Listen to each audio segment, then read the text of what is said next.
안녕하십니까. 중학수학 플랜 B 저자 이형욱입니다. 오늘 강의는 3단원 시계 계산의 문제풀이입니다. 여러분, 3단원에서 배웠던 개념들 다들 기억하시나요? 가물가물하다고요? 그럼 화면을 보면서 하나씩 천천히 정리해 보도록 하겠습니다. 먼저 문자를 사용한 식입니다. 문자를 사용한 식이란 일반적으로 문자와 수를 혼용하여 사칙 연산으로 표현한 식을 말합니다. 예를 들어 2x 플러스 1, 마이너스 x 플러스 y, a 마이너스 b 플러스 1 등이 그러합니다. 숨은 의미, 문자를 사용하면 변수, 즉 변화하는 값에 대한 식을 쉽게 작성할 수 있습니다. 다음은 수식을 간단히 표현하는 방법입니다. 다음과 같이 곱셈 기호를 생략할 수 있습니다. 1. 수와 문자, 문자와 문자 사이의 곱셈 기호는 생략합니다. 단, 동일한 문자의 경우 거듭 제곱으로 표현합니다. 2. 수와 문자의 곱에서 수를 문자 앞에 씁니다. 단, 1 또는 마이너스 1과 문자의 곱에서는 숫자 1을 생략합니다. 3. 일반적으로 문자와 문자의 곱은 알파벳 순서대로 씁니다. 이는 곱셈의 교환 법칙을 활용한 예입니다. 4. 소수 0.1과 문자의 곱의 경우 0.1을 문자 앞에 씁니다. 0.1의 1을 생략하면 안됩니다. 5. 괄호가 있을 때에는 괄호식을 하나의 문자로 생각합니다. 다음과 같이 나눗셈 기호를 생략할 수 있습니다. 1. a 나누기 b의 경우 나눗셈 기호를 생략하고 분수의 꼴 b분의 a로 표현합니다. 2. a 나누기 1의 경우 1분의 a로 쓰지 않고 a로 씁니다. 3. a 나누기 마이너스 1의 경우 마이너스 1분의 a로 쓰지 않고 마이너스 a로 씁니다. 숨은 의미, 복잡한 수식을 간단히 표현할 수 있습니다. 다음은 대입과 시계값입니다. 문자를 사용한 식에서 문자에 어떤 수를 집어넣는 것을 대입이라고 말하며 대입하여 계산한 결과값을 시계값이라고 말합니다. 숨은 의미, 문자가 포함된 식에서 미지수를 없애거나 시계값을 구할 수 있게 해줍니다. 다음은 다항식과 관련된 용어입니다. 단항식, 수 또는 문자의 곱으로만 이루어진 식. 상수항, 문자가 아닌 수로만 이루어진 항.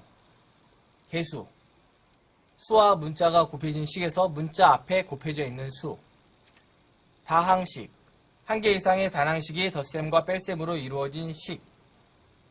차수, 단항식에서 곱해진 문자의 개수.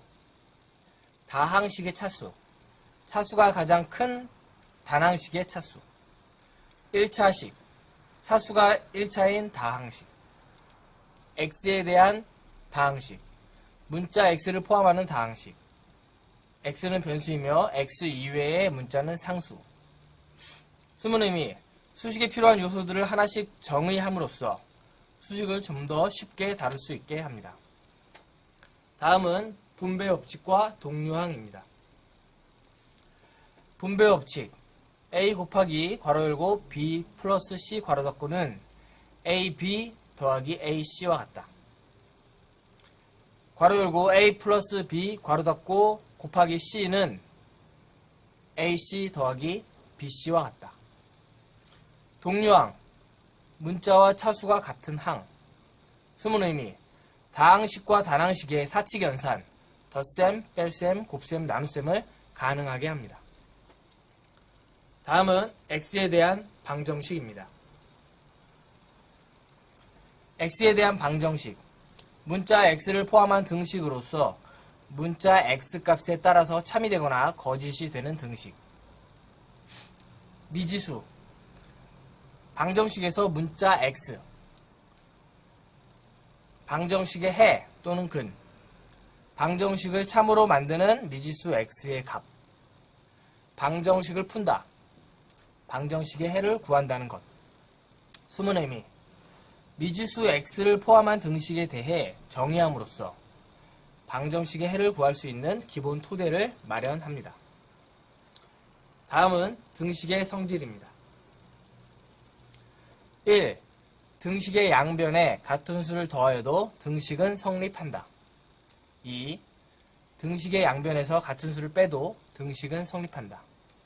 3. 등식의 양변에 같은 수를 곱해도 등식은 성립한다. 4. 등식의 양변을 0이 아닌 같은 수로 나누어도 등식은 성립한다. 숨은 의미, 모든 1차 방정식을 풀 수 있는 기본 원리가 존재한다는 것입니다. 다음은 2항입니다. 등식의 어느 한 변에 있는 항을 그 항의 부호를 바꾸어 다른 변으로 옮기는 것을 2항이라고 말합니다. 숨은 의미, 등식의 성질 1과 2를 간단히 표현한 것입니다. 다음은 1차 방정식입니다. 1차식 이퀄 0꼴로 표현할 수 있는 방정식을 1차 방정식이라고 말합니다. 숨은 의미, 1차 방정식을 수식의 형태로 정의함으로써 1차 방정식의 개념을 좀 더 명확히 해줍니다. 다음은 ax 플러스 b 이퀄 0의 해를 구한다라는 의미입니다. x에 대한 1차 방정식 ax 플러스 b 이퀄 0의 해를 구한다는 것은 등식의 성질 및 이항의 원리를 적용하여 주어진 방정식을 x는 상수, 꼴로 변형하는 것을 말합니다. 숨은 의미, 단순히 방정식의 해를 구하는 것이 아닌 등식을 최종적으로 어떻게 변형해야 하는지에 대한 설명을 제공합니다. 다음은 1차 방정식의 풀이 순서입니다. 1. 괄호가 있을 경우 괄호를 먼저 풉니다. 괄호를 풀 때에는 분배 법칙을 적용한다. 2. 개수가 소수 또는 분수일 경우 양변의 적당한 수 10의 거듭제곱이나 분모의 최소 공배수를 곱하여 개수를 정수로 고칩니다. 3. 1차항은 좌변으로, 상수항은 우변으로 각각 이항하여 정리합니다. 4. 양변을 x의 개수로 나누어 x는 상수꼴로 변형합니다. 5. 구한 해가 1차 방정식을 참으로 만드는 값이 맞는지 최종 확인합니다. 숨은 의미, 방정식의 풀이 순서를 정리함으로써 학생들이 좀 더 편하게 방정식을 풀 수 있게 가이드라인을 제시해 줍니다. 다음은 1차 방정식을 활용하여 문제를 해결하는 순서입니다. 1. 구하고자 하는 값이 무엇인지 생각해보고 상황에 맞게 미지수를 정합니다. 2. 주어진 내용을 토대로 미지수에 대한 1차 방정식을 만듭니다. 3.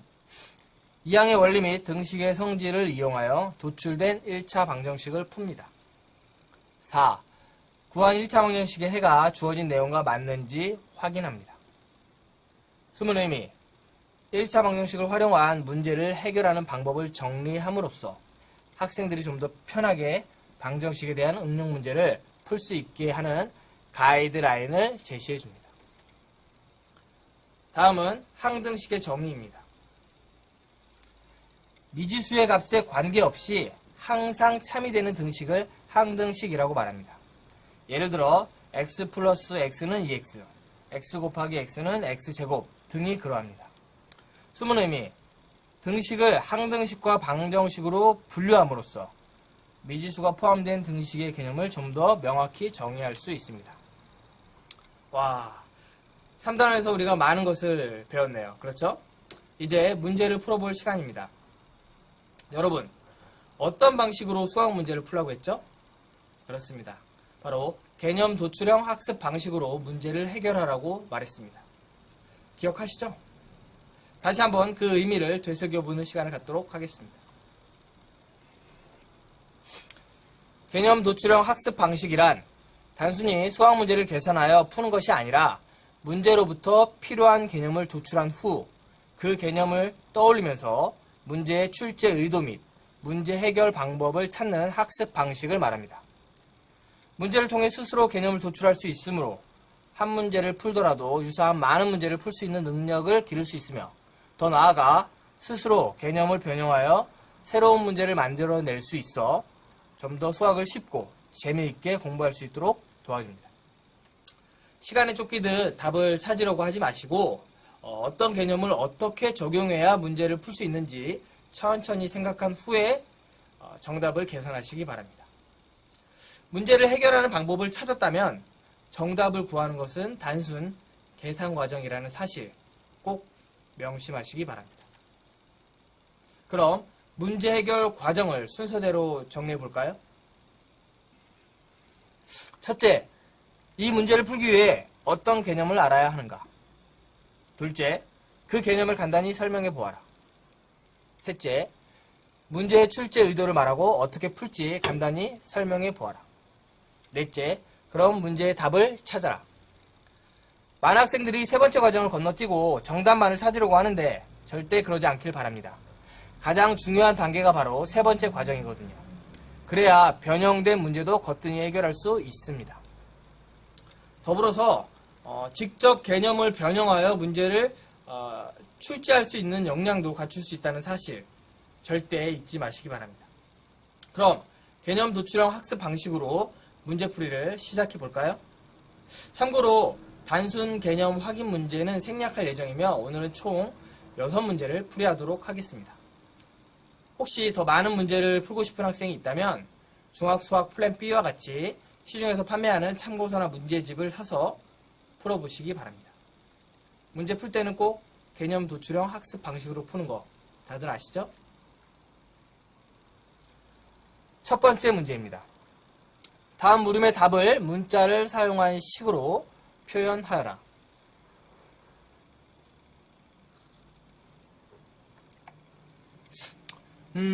먼저 이 문제를 풀기 위해 어떤 개념을 알아야 하는지 생각해 봅시다. 보는 바와 같이 문자를 사용한 식에 대한 개념을 정확히 알아야겠네요. 그렇죠? 그럼 그 개념을 머릿속에 떠올려 볼까요? 각자 동영상을 잠시 멈춘 채 눈을 감고 개념의 내용을 떠올려 보시기 바랍니다. 혹여 기억이 잘 나지 않는 학생이 있다면 동영상을 앞으로 돌려서 개념의 내용을 다시 한번 확인해 보시기 바랍니다. 이어서 문제의 출제 의도를 말하고 어떻게 풀지 간단히 설명해보는 시간을 갖도록 하겠습니다. 잠시 동영상을 멈춘 채 생각하는 시간을 가져보시기 바랍니다.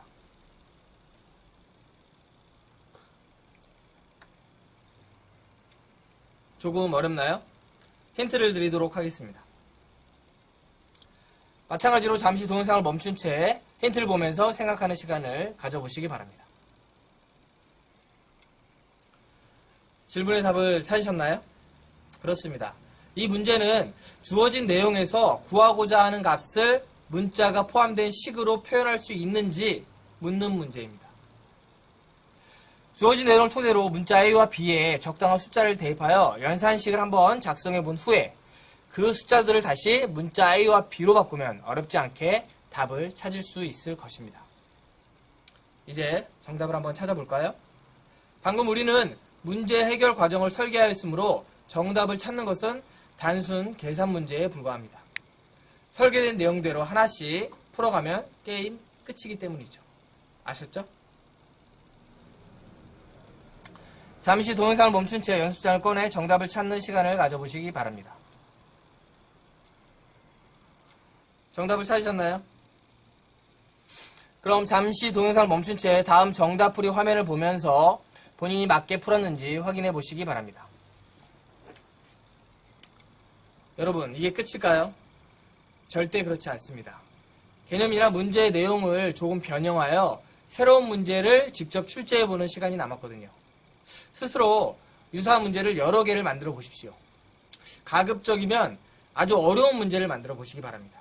그렇게 하면은 본인이 만든 문제의 난이도보다 낮은 수준의 문제는 모두 풀 수 있는 능력이 생기게 될 것입니다.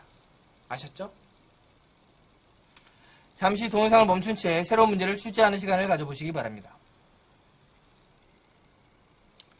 직접 문제를 출제해보니 어떠세요? 문자를 사용한 식이 점점 쉬워졌죠? 다음 문제로 넘어가 볼까요?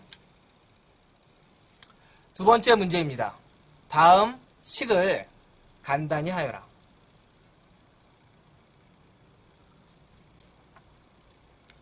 먼저 이 문제를 풀기 위해 우리는 어떤 개념을 알아야 하는지 생각해 봅시다. 보는 바와 같이 다항식과 숫자의 곱셈, 다항식의 덧셈과 뺄셈, 동요항과 그 계산법 등을 알아야겠네요. 그렇죠? 그럼 그 개념을 머릿속에 떠올려 볼까요? 각자 동영상을 잠시 멈춘 채 눈을 감고 개념의 내용을 떠올려 보시기 바랍니다. 혹여 기억이 잘 나지 않는 학생이 있다면 동영상을 앞으로 돌려 개념의 내용을 확인해 보시기 바랍니다. 이어서 문제의 출제 의도를 말하고 어떻게 풀지 간단히 설명해 보는 시간을 갖도록 하겠습니다. 잠시 동영상을 멈춘 채 생각하는 시간을 가져보시기 바랍니다.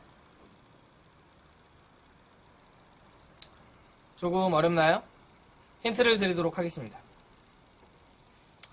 마찬가지로 동영상을 멈춘 채 힌트를 보면서 다시 한번 생각하는 시간을 가져보시기 바랍니다. 질문의 답을 찾으셨나요? 그렇습니다. 이 문제는 다항식과 숫자의 곱셈 그리고 다항식의 덧셈과 뺄셈을 계산할 수 있는지 묻는 문제입니다. 분배 법칙을 이용하여 괄호식을 계산한 후 도출된 식을 동료항끼리 묶은 다음에 하나씩 다항식의 덧셈과 뺄셈을 계산하면 어렵지 않게 답을 구할 수 있을 것입니다. 이제 정답을 찾아볼까요? 방금 우리는 문제 해결 과정을 설계하였으므로 정답을 찾는 것은 단순 계산 문제에 불과합니다. 설계된 내용대로 계산식을 작성하여 풀면은 게임 끝이라는 말이죠. 잠시 동영상을 멈춘 채 연습장을 꺼내 정답을 찾는 시간을 가져보시기 바랍니다. 정답을 찾으셨나요? 잠시 동영상을 멈춘 채 다음 정답풀이 화면을 보면서 본인이 맞게 풀었는지 각자 확인해 보시기 바랍니다. 이게 끝일까요? 절대 그렇지 않습니다. 개념이나 문제 내용을 조금 변형하여 새로운 문제를 출제해보는 과정이 남았거든요. 스스로 유사한 문제를 여러 개를 만들어 보십시오. 가급적 아주 어려운 문제를 만들어 보시기 바랍니다. 그렇게 하면은 본인이 만든 문제의 난이도보다 좀 더 낮은 수준의 문제는 모두 풀 수 있는 능력이 생기게 될 것입니다. 잠시 동영상을 멈춘 채 여러 새로운 문제를 출제하는 시간을 가져보시기 바랍니다. 직접 문제를 출제해보니 어떠세요? 다항식의 계산이 점점 쉬워졌죠? 네, 다음 문제로 넘어가 볼까요? 세 번째 문제입니다. 다항식에서 x의 2차항의 개수를 a, 다항식의 차수를 b, 상수항을 c라고 할 때 마이너스 2a 플러스 b 마이너스 c의 값을 구하여라. 먼저 이 문제를 풀기 위해 우리는 어떤 개념을 알아야 하는지 한번 생각해 봅시다. 보는 바와 같이 개수, 다항식의 차수, 상수항의 정의, 대입과 시계값에 대한 그런 개념을 정확히 알아야겠네요. 그렇죠? 그럼 그 개념을 머릿속에 떠올려 볼까요? 각자 동영상을 잠시 멈춘 채 눈을 감고 개념의 내용을 떠올려 보시기 바랍니다. 혹여 기억이 잘 나지 않는 학생이 있다면 동영상을 앞으로 돌려 개념의 내용을 다시 한번 확인해 보시기 바랍니다. 이어서 문제의 출제 의도를 말하고 어떻게 풀지 간단히 설명해보는 시간을 갖도록 하겠습니다. 잠시 동영상을 멈춘 채 생각해보는 시간을 가져보시기 바랍니다. 질문의 답을 찾으셨나요? 이 문제는 다항식의 용어인 개수, 차수, 상수항의 개념을 정확히 알고 있는지 묻는 문제입니다. 각 용어의 정의를 토대로 a, b, c의 값을 찾은 후 구하고자 하는 식 마이너스 2a 플러스 b 마이너스 c에 대입하면 쉽게 답을 구할 수 있습니다. 이제 정답을 한번 찾아볼까요? 방금 우리는 문제 해결 과정을 설계하였으므로 정답을 찾는 것은 단순 계산 과정에 불과합니다. 그렇죠? 설계된 내용대로 계산식을 작성하여 풀면 게임 끝이라는 말이죠. 잠시 동영상을 멈춘 채 연습장을 꺼내 정답을 찾는 시간을 가져보겠습니다. 다들 정답을 찾으셨나요? 마찬가지로 동영상을 멈춘 채 다음 정답풀이 화면을 보면서 본인이 맞게 풀었는지 각자 확인해 보시기 바랍니다. 여러분, 이게 끝일까요? 절대 그렇지 않습니다. 개념이나 문제 내용을 조금 변형하여 새로운 문제를 출제해보는 과정이 남았거든요. 스스로 유사한 문제를 아주 어렵게 출제해 보시기 바랍니다. 잠시 동영상을 멈춘 채 새로운 문제를 출제하는 시간을 가져보시기 바랍니다. 문제를 직접 출제해보니 어떠세요? 다항식이 점점 쉬워졌죠? 다음 문제로 넘어가 볼까요? 네 번째 문제입니다. x에 대한 1차 방정식 2x-3 괄호 열고 마이너스 ax-5 괄호 닫고 플러스 3은 4a 괄호 열고 x 플러스 1 괄호 닫고의 해가 x 이퀄 1일 때 새로운 1차 방정식 ax-3 괄호 열고 x-1 괄호 닫고는 마이너스 2a-3의 해를 구하여라. 먼저 이 문제를 풀기 위해 우리는 어떤 개념을 알아야 하는지 한번 생각을 해봅시다. 보는 바와 같이 1차 방정식의 해와 그 해법을 알아야겠네요. 그렇죠? 그럼 그 개념을 머릿속으로 떠올려 볼까요? 각자 동영상을 잠시 멈춘 채 눈을 감고 개념의 내용을 떠올려 보시기 바랍니다. 혹여 기억이 잘 나지 않는 학생이 있다면 동영상을 앞으로 돌려 개념의 내용을 확인해 보시기 바랍니다. 이어서 문제의 출제 의도를 말하고 어떻게 풀지 간단히 설명해 보는 시간을 가져보도록 하겠습니다. 동영상을 멈춘 채 생각해 보는 시간을 가져보시기 바랍니다.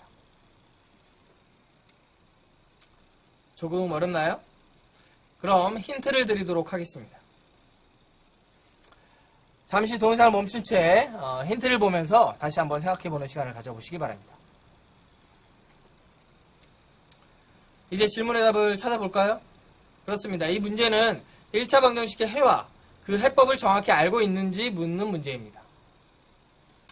주어진 x에 대한 1차 방정식 2x-3 괄호 열고 마이너스 ax-5 괄호 닫고 플러스 3 이퀄 4a 괄호 열고 x 플러스 1의 해가 x 이퀄 1이라고 했으므로 방정식에 x 대신 1을 대입하여 a 값을 먼저 구해봅니다. 그리고 새로운 1차 방정식 ax-3 괄호 열고 x-1 괄호 닫고는 마이너스 2a-3에 방금 전에 구했던 a 값을 대입하여 다시 새로운 방정식의 해를 구하면 어렵지 않게 답을 찾을 수 있습니다. 이제 정답을 찾아볼까요? 잠시 동영상을 멈춘 채 연습장을 꺼내 정답을 찾는 시간을 가져보시기 바랍니다. 정답을 찾으셨나요? 동영상을 멈춰보고 다음 정답풀이 화면을 보면서 본인이 맞게 풀었는지 각자 확인해 보시기 바랍니다. 이게 끝일까요? 그렇지 않습니다. 개념이나 문제 내용을 조금 변형하여 새로운 문제를 출제해보는 과정이 남았습니다. 가급적 어려운 문제를 만들어 보시기 바랍니다. 잠시 동영상을 멈춘 채 새로운 문제를 출제하는 시간을 가져보시기 바랍니다. 직접 문제를 출제해보니 어떠세요? 1차 방정식 풀이가 점점 쉬워졌죠? 다음 문제로 넘어가 볼까요? 다섯 번째 문제입니다. 어느 놀이동산에서는 청소년 1명의 입장료가 성인 1명의 입장료보다 4,000원이 싸다고 한다. 성인 2명과 청소년 3명의 입장료의 합이 53,000원일 때 성인 1명의 입장료를 구하여라. 먼저 이 문제를 풀기 위해 우리는 어떤 개념을 알아야 하는지 생각해 봅시다. 보는 바와 같이 1차 방정식의 응용 문제를 해결하는 일반적인 순서 등을 알아야겠네요. 그렇죠? 그럼 그 개념을 머릿속에 떠올려 볼까요? 각자 동영상을 잠시 멈춘 채 눈을 감고 개념의 내용을 떠올려 보시기 바랍니다. 혹여 기억이 잘 나지 않는 학생이 있다면 동영상을 앞으로 돌려 개념의 내용을 각자 확인해 보시기 바랍니다. 이어서 문제의 출제 의도와 어떻게 풀지 간단히 설명해 보는 시간을 갖도록 하겠습니다. 잠시 동영상을 멈춘 채 생각해 보는 시간을 가져보시기 바랍니다. 조금 어렵나요? 그럼 힌트를 드리도록 하겠습니다. 잠시 동영상을 멈춘 채 힌트를 보면서 다시 한번 생각해 보는 시간을 가져보시기 바랍니다. 이제 질문의 답을 찾아볼까요? 그렇습니다. 이 문제는 주어진 상황으로부터 1차 방정식을 만들어 미지수를 구할 수 있는지 묻는 문제입니다. 1차 방정식을 만들기 위해서는 어떤 식과 어떤 식이 서로 같다는 것을 찾아야 하는데 우선 성인 1명의 입장료를 미지수 X1으로 놓으면 청소년 1명의 입장료는 X-4,000원이 됩니다. 성인 2명과 청소년 3명의 입장료를 모두 합하면 53,000원이 된다는 내용으로부터 X에 대한 1차 방정식을 도출하면 쉽게 답을 구할 수가 있습니다. 이제 정답을 찾아볼까요? 방금 우리는 문제 해결 과정을 하나씩 설계하였으므로 정답을 찾는 것은 단순 계산 과정에 불과합니다. 그렇죠? 설계된 내용대로 계산식을 작성하여 풀면 게임 끝이라는 말이죠. 잠시 동영상을 멈춘 채 연습장을 꺼내 정답을 찾는 시간을 가져보시기 바랍니다. 정답을 찾으셨나요? 잠시 동영상을 멈춘 채 다음 정답풀이 화면을 보면서 맞게 풀었는지 확인해 보시기 바랍니다.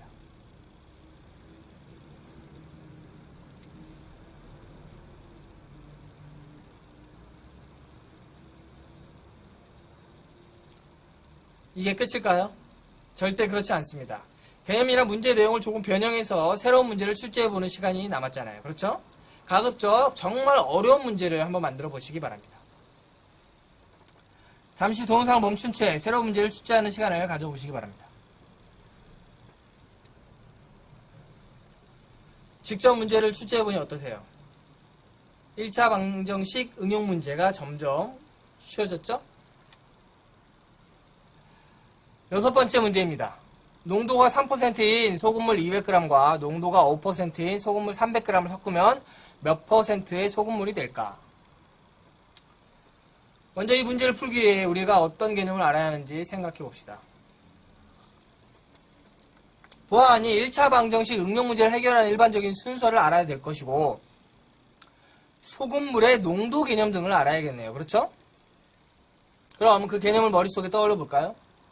각자 동영상을 잠시 멈춘 채 눈을 감고 개념의 내용을 떠올려 보시기 바랍니다. 소금물의 농도 개념을 잘 모른다면 인터넷 등을 찾아보시면 됩니다. 이어서 문제의 출제 의도를 말하고 어떻게 풀지 간단히 설명해보는 시간을 갖도록 하겠습니다. 잠시 동영상을 멈춘 채 생각하는 시간을 가져보시기 바랍니다. 조금 어렵나요? 네, 힌트를 드리도록 하겠습니다. 마찬가지로 잠시 동영상을 멈춘 채 힌트를 보면서 생각하는 시간을 가져보시기 바랍니다. 질문의 답을 찾으셨나요? 그렇습니다. 이 문제는 주어진 상황으로부터 1차 방정식을 만들어 미지수를 구할 수 있는지 묻는 문제입니다. 일단 두 소금물 속에 녹아있는 소금의 양을 각각 구해봅니다. 여기서 소금물의 농도 공식을 적용해야겠죠.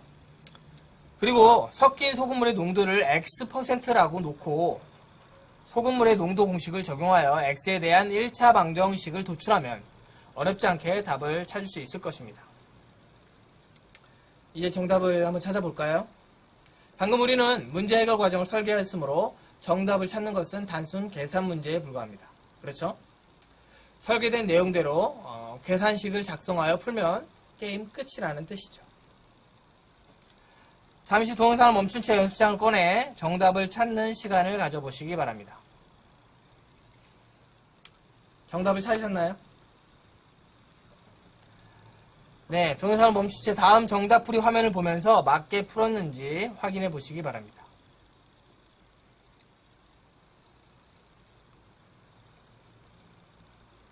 이게 끝일까요? 그렇지 않습니다. 개념이나 문제 내용을 조금 변형하여 새로운 문제를 출제하는 과정이 남았습니다. 가급적 정말 어려운 문제를 출제해 보시기 바랍니다. 잠시 동영상을 멈춘 채 새로운 문제를 출제하는 시간을 가져보시기 바랍니다. 직접 문제를 출제해보니 어떠세요? 1차 방정식 응용 문제가 점점 쉬워졌죠?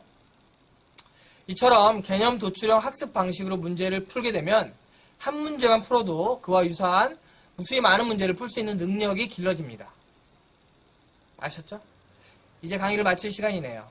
엔딩 화면으로 개념 도출형 학습 방식에 대한 정의를 보여드리도록 하겠습니다. 각자 스스로 오늘 배웠던 내용을 정리하시기 바랍니다. 감사합니다.